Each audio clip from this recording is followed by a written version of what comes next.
Good morning!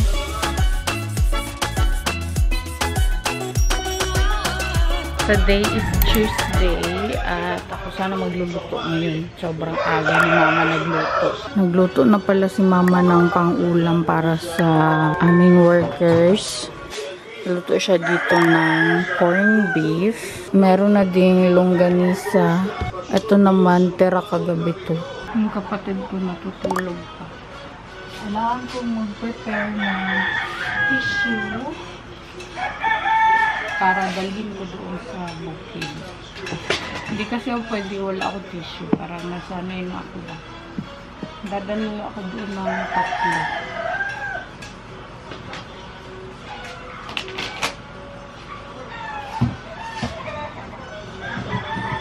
Sobrang awkward na sa akin pag hindi ako nag-tissue.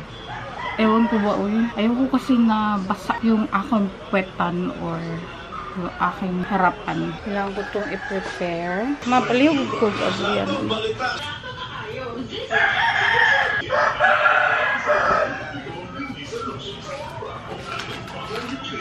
Kailangan ko na pala mag-grocery. Mag-refill lang ako ng Milo. Wala na din pala kaming gatas.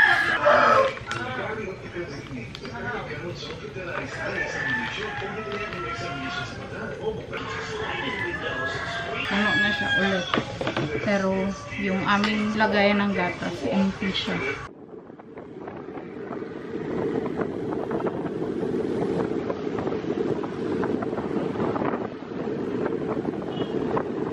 Saglit kami dito sa 7-Eleven. Sila Mama pala nandun na. Bibili kami ng snacks dito.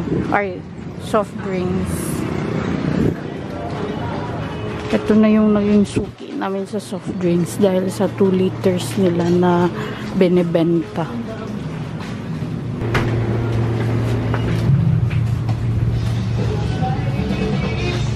Dito kami sa Strength Hardware dahil bibili kami ng cover sa aming bowl. Dito din namin yun nabili.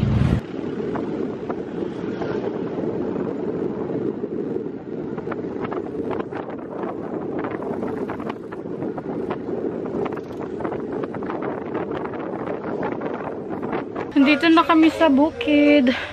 Init-init. Bumili pala kami ng gunting para sa yero. Hindi kami nakabili ng cover sa aming inidoro dahil wala available. Ang nabili ko lang is shakoy at saka donut for snacks. Wala ko nagpa itong mangga ma.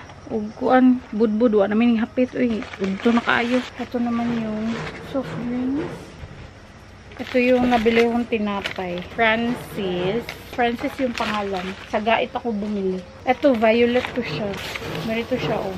Ube siguro to siya dahil violet. Yun lang naman ang aming napamili. Nauna kasi sila Mama dito.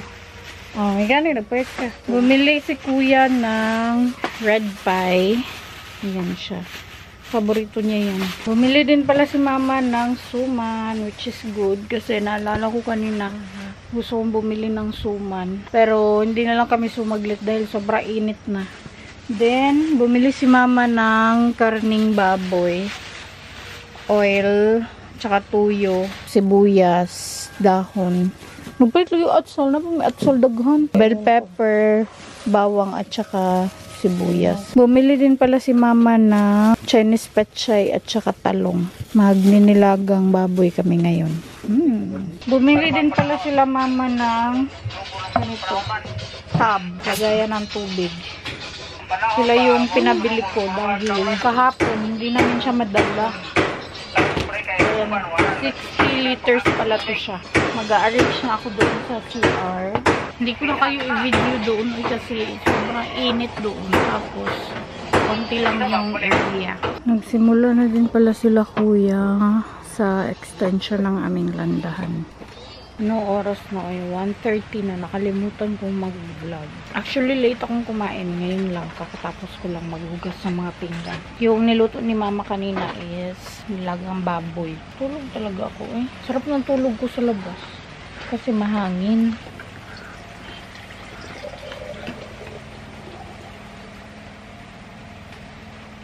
Diyan ako nakahiga kanina. Ang sarap ng tulog ko kasi ang lakas ng hangin ba. Si mama pala ay nagwawalis. And then yung kapatid ko, meron silang kinuhang saging. Dalawa yan actually. Andun yung isa. Tapos yung CR. Hindi ko bet yung aking pag-arrange doon. Hindi ko nagustuhan yung shower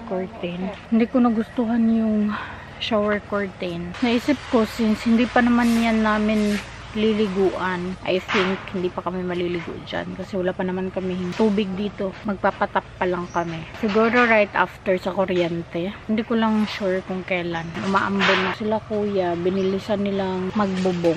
Ayan. Binilisan nilang magbubong kasi umuulan na. Medyo lumakas na yung ambon.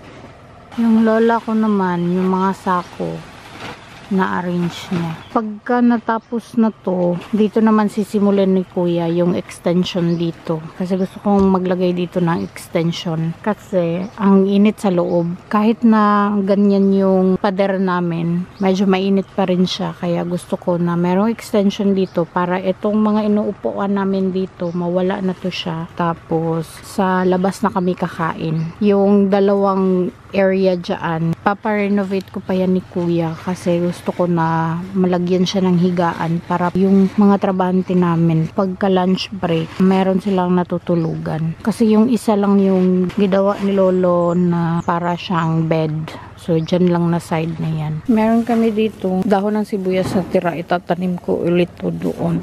I think, yung tinanim ko kahapon, malakas yung kutob ko na buhay naman to siya. Medyo healthy naman siya. Oh. Galing to sa bahay. Since hindi naman na kami lagi nagluluto doon. Yung lolo ko, hindi din gaano nagluluto.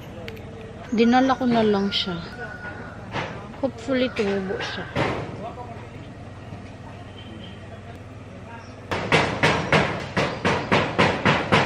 Mayroong kinuha si mama dito na papaya. Ayan. Mangaon. Tamang-tama yung aking tinanim doon.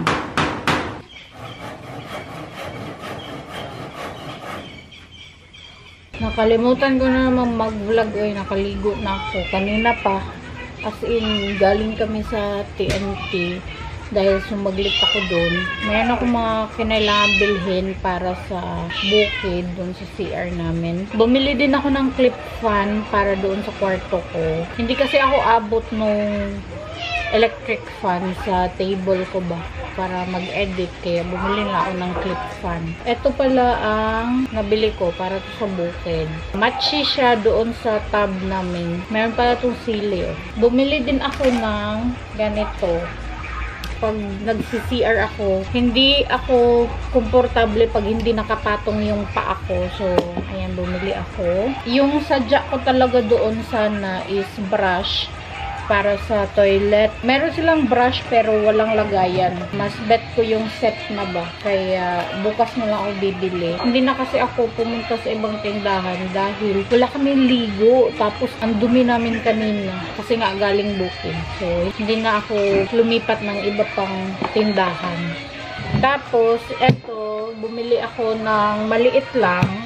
Meron kami nung sobrang laki. Yung workers namin, pitchel yung sinisidlan nila ng tubig. Ang liit-liit nun. Napaisip ako na ganito na lang para medyo malaki. Tapos lagyan na lang siya ng madaming ice. Mas gusto kasi nila yung malamig. Tapos, eto, dustpan para sa CR. Dapat hindi ko makalimutan bukas yung pang-cover nung butas sa CR ba. Kumbaga, daluyan ng tubig palabas. Bumili din pala ako ng basahan. Kasi mas mura sa TNT. 20 pesos lang yung isa. Doon kasi sa Fuhay, 29. Tapos, sa Mr. DIY, 35. Same na same lang talaga sila. Same quality, same look. So, naisip ko, bumili lang ulit doon sa TNT. Kaya pag gusto nyo bumili, kung nandito kayo sa Tubong, sa TNT kayo pumunta dahil much cheaper siya. Anyway, yun lang naman ang aking vlog for today. Hindi na din ako magluluto ng dinner. Hindi ako mag-dinner. Busog na busog pa ako. Kanina lunch. Ang dami kong kinain kasi. Thank you so much guys for watching. I hope you enjoyed this video. Please like and share if you did. Leave a comment below. Follow me on my social media accounts. And please don't forget to subscribe to my channel and click the notification bell para ma-notify kayo every time na mag-upload ako ng bagong video. And I will see you guys on my next one. Vielen Dank. Tschüss. Gute Nacht. Danke.